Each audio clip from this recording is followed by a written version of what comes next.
మేము ఆనాడు చెప్పినాం, ఈనాడు చెప్పినాం. రైతు బంధు అనేటువంటిది కేసీఆర్ గారి యొక్క మానసపుత్రిక.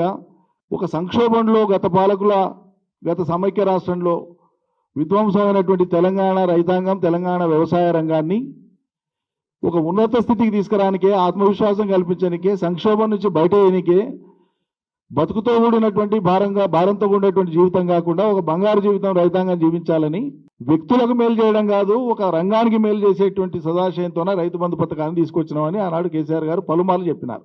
మేము అక్షరాల అదే అమలు చేసి చూపించినాం. అద్భుతమైనటువంటి ఫలితాలు ఇచ్చింది. అది గ్రామీణ ప్రాంతాల ముఖ చిత్రం మారింది. రాష్ట్ర ఆర్థిక వ్యవస్థ పెరిగింది, దాని నుంచి ప్రజల కొనుగోలు శక్తి పెరిగింది. ఎక్కడైనా ఒకటి అనారోగ్యం పొందితే అది ప్రభుత్వం, ఏ ప్రభుత్వం అయినా ఎప్పుడైనా సరే దాన్ని సరి చేసుకోవచ్చు అని కూడా చెప్పినాం.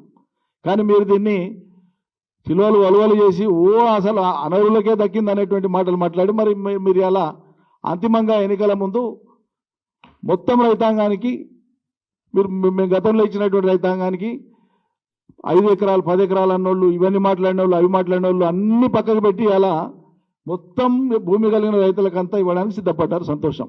రేపు ఈ స్థానిక సంస్థల ఎన్నికలు ముగిసినాక ఇది ఎన్నికల స్టంట్ కాదు, ఎన్నికల కోసం మాత్రమే కాదు అని మీ చిత్తశుద్ధిని నిరూపించుకోవాలంటే సాక్షాత్ ముఖ్యమంత్రి, వ్యవసాయ మంత్రి, ఆర్థిక మంత్రి ముగ్గురు కలిసి తెలంగాణ ప్రజలకు ఒక బహిరంగ ప్రకటన ఇవ్వండి. ఈ పథకం ఇదే విధంగా ఇప్పుడు ఈ విడత ఎట్లయితే ఇచ్చినామో, అందరూ రైతులకు ఎట్లయితే ఇచ్చినామో, మిగిలిపోయిన వాళ్ళకు కూడా ఏదైతే ఇవ్వాలనో వాళ్ళకు కూడా ఇచ్చి, రంగారెడ్డి జిల్లా 9 మండలాలకు కూడా ఇచ్చి, ఈ 70 లక్షల పైచిలకు రైతులకు ఇప్పుడు ఇచ్చినటువంటి విధంగానే భవిష్యత్తులో కూడా ఈ రైతు బంధు పథకం ఇట్లే కొనసాగుతుంది అని చెప్పి దమ్ము ధైర్యం ఉంటే మీరు ప్రకటించండి.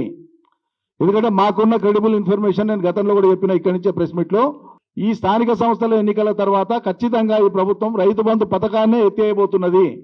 బోనస్ పేరు మీదనో, పంటల గిట్టుబాటు ధర పేరు మీదనో మరో నామకరణమో చేసి వక్రీకరించి ప్రజలను మరోసారి కొత్తగా భ్రమలకు గురి చేసి అసలు పథకాన్నే దీన్ని వదిలేసి మంగళం బాలనున్నది అనేటువంటిది మాకు ఉండేటువంటి స్పష్టమైనటువంటి సమాచారం.